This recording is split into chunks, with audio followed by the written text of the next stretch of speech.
5 sangkap na nagpapasarap sa pagkain. Tamis.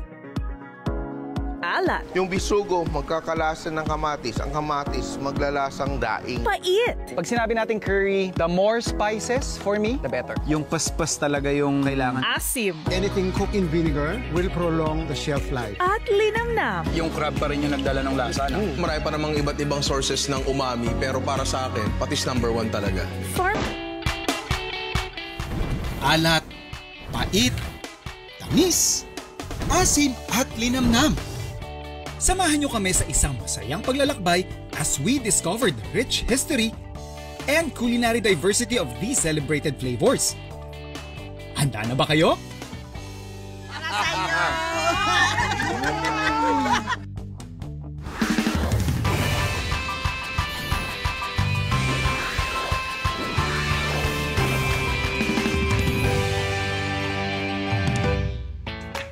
Kapag sinabing merienda o panghimagas, talaga namang hinahanap-hanap natin mga Pinoy ang tamis.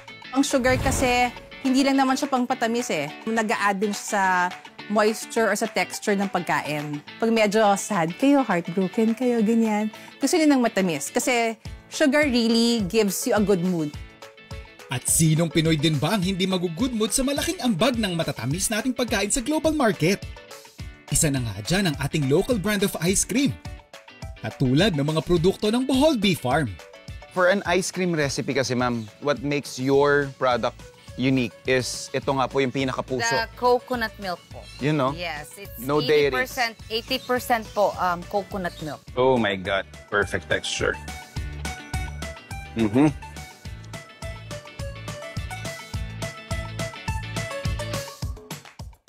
Grabe. Dito sa Pilipinas, kahit sa kalsada, makakabili ka ng matatamis na pagkain talaga namang nakakahappy. Nandyan ang turon, karyoka, banana Q at kalamay. Kung sa Davao ka naman namamasyal, meron kang sweet access sa kakanin ng ating mga kababayang Maranao. It's color brown. Brown. Yes po. So I guess may asukal dahil sa Yes. kaya naging brown. Yes, coconut din po. And malagkit and red na rice na giniling po. Parang kalamay lang po. Yes po. Yes po.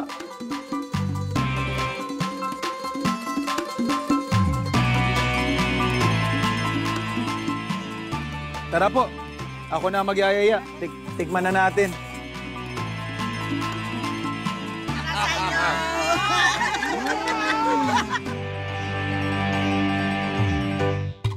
Samantala sa bandang Bulacan, hindi lang good vibes ang hatid ng kanilang pastillas.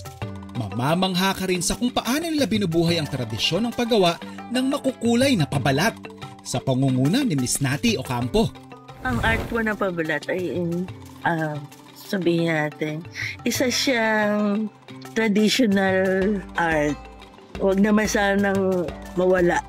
Ito ay ginagamit sa pambalot ng candy, pastillas, yema, anything na sweet. Kung cakes naman ang pag-uusapan, staple na pasalubong ng mga Filipino ang braso de Mercedes. Ang dessert na minahanapan natin noon sa mga Kastila. Nagkaroon na nga ng modern twists tulad ng recipe na ituturo sa atin ngayon ni Chef Pixie Sevilla. So, egg whites muna. Then we add in the cream of tartar, yung sugar. Sinantay natin maging stiff peak yung egg whites. Maghanda tayo ng pan na ganito, parang lined lang siya ng parchment. Kung walang parchment, pwede naman lagyan ng wax paper na lang.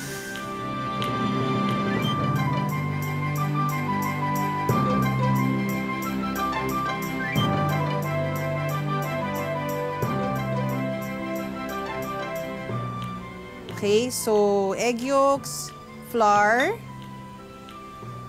So whisk together. Yan, i-beat natin magkasama. Okay, so ito yung pang-pathicken ng filling natin. And then, ilalagay natin ang evaporated milk sa kaldero. I-heat natin, initin natin to ng bahagya, konti. And then, i-add natin yung condensed milk. Okay, pang-patamis. Ito yung talagang traditional braso de Mercedes. Iinitin natin ng konti, yung evaporated milk tsaka yung condensed milk. Hindi naman kailangan kumulo. Parang ano lang, mainit na ng konti. Kaya natin ginagawa yon kasi hindi natin pwedeng ibuhos sa eggs yung mainit, kundi scrambled eggs ang labas natin. And we don't want that. Gusto natin custard, yung palaman ng braso. So, parang i-introduce lang natin yung medyo mainit na milk dun sa eggs. Tapos, isosoli rin naman natin yung eggs. Isasama rin natin dun sa milk. Hindi lang natin kasi pwedeng biglayin. Parang, parang love lang yan. Hindi pwedeng biglayin. Intro muna, diba? Pakipot ng konti. Sithicken na natin to. Start. Yan. Hanggang mag-bubble. Ito, papaboil natin, oh. Pero kailangan tuloy-tuloy na halo. Okay, so kailangan natin tanggalin yung paper. So mag-ingat lang tayo dun sa steam nung merengue kasi medyo mainit. So let's go back to the filling. Ito, balikan natin. Medyo malapot na siya. Nakikita nyo, nagbabubble na yung filling. So pag nagbabubble na, eksakto malapot na rin siya. So stop na natin yung heat. And then, ilalagay na natin yung butter sa taas. Tapos dito natin lalagay yung vanilla. Ngayon, ito yung kunyari kung gusto nyo may ibang flavor. Instead of vanilla, pwede kayo maglagay ng pandan, strawberry, coffee, kahit anong gusto nyo, pwede. So, haluin natin. Hanggang matunaw yung butter. Normally, kailangan nitong palamigyan hanggang room temperature. So, ilalagay na natin ngayon yung filling na medyo pinalamig na natin. So, nakikita niyo naman medyo malapot na siya. Ito, spread na natin. Mas gusto ko maglagay sa end, sa dulo, mas madami, para mukhang madami pag ni-roll nyo. So, ito na ang ating braso de Mercedes. When you eat with natural salts, not only do you get the saltiness, but you also absorb mga important minerals sa kailangan ng katawan.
So ito, Food Explorers, habang nag-enjoy sila, tip lang din, kapag gantong bakbakan yung napuntahan ninyo, tapos isa dun sa mga tahong or halaan after maluto, nakasarap pa rin, huwag nyo na siyang piliting buksan at kainin.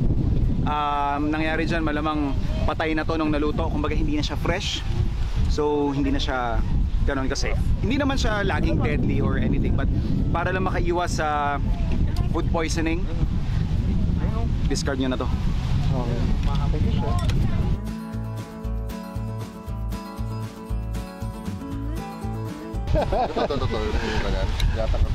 Kaya takpan mo yung tenga mo. Yo. Okay. Amateur. No. Bibili ako ng stand, paano ba? Sabihin mo, ayun na. Pakita mo muna siya pa na yan.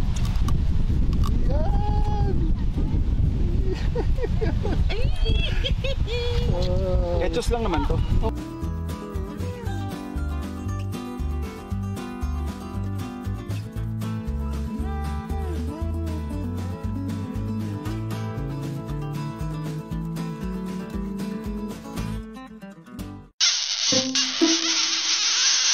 Ato ba, may share ako sa inyo guys about sa almost kissing scene namin ni Pai.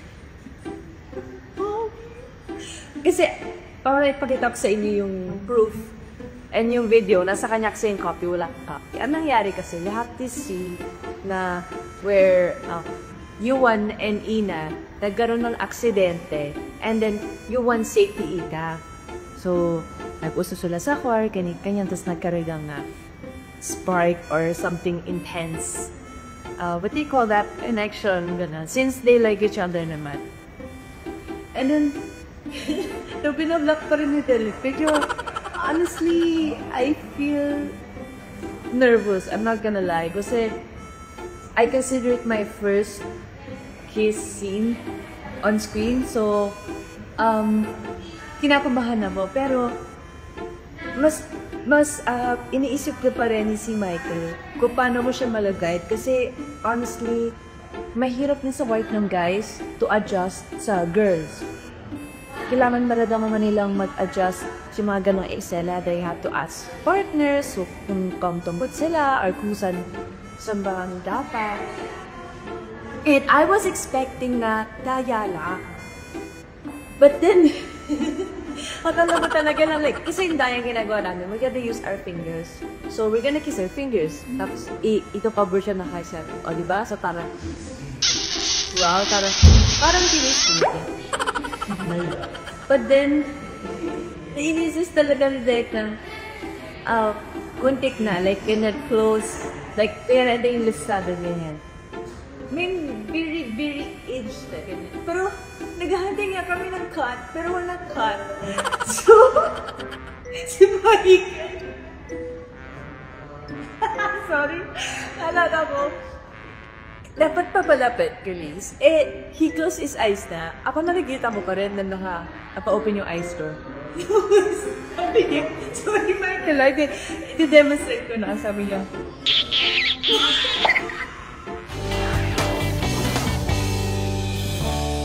Para sa ating mga Pinoy, kapag sinabing maalat, bilang ito simpleng lasa ng pagkain.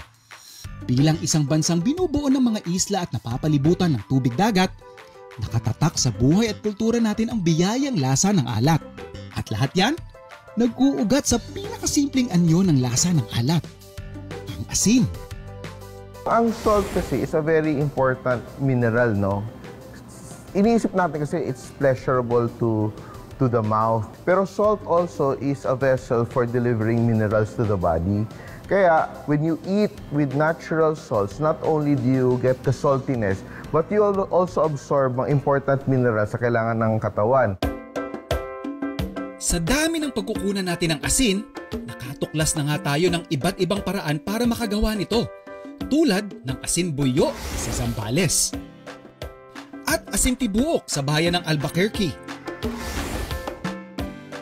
Sa simula po ng forefather namin, yung tatay sa mother side namin. And then, binigay niya sa tatay namin. Kadalasan lang po nang gumagamit ng asin tibuok is yung mga farmers. Kasi padila nila ng mga kalabaw, baka for farming. Bunsod sa ating kakayahan sa paggawa ng asin, na mayagpag din ang Pilipinas sa paggawa ng daing, na talaga namang hindi nawawala sa ating mga hapagkainan, lalo na sa agahan. Uunahin lang natin yung anting pagprito ng ating daing na bisugo. At ito siya, binanlawan lang ng konti para matanggal yung mga excess salt, no? Para hindi masyadong maalat. Ito, prito natin hanggang maging medyo tostado. So yung ginagawa lang natin dito, pinapadami lang natin yung ating pwedeng maulam by combining these two ingredients, main ingredients. So ito, prito lang natin. Ito, tatabi na natin yung naprito natin na daing. Kasi lulutuin pa natin siya ulit with our kamatis. Yung pinaprituhan natin ng ating daing, hindi yan masasayang dahil ito yung magiging base natin ng ating sarsa, no? Gisa lang tayo ng konting bawang at sibuyas. At dahil kinamatisan nga yung tawag dito, kailangan natin ng maraming hinog na kamatis. Yan. Lalagyan ko ng konting sugar to balance. And now, lalagyan natin ng konting toyo for color, no? So, iba-ibang forms of alat yung hinahalo natin. Hindi asin yung gamit natin, kundi yung alat ng ating daing at alat ng ating soy sauce para magkaroon ng umami, no? Lalagyan din natin ng konting suka, no? So, ang ginagawa natin dito, binabalance lang natin lahat. Hindi natin pinapaasim, hindi natin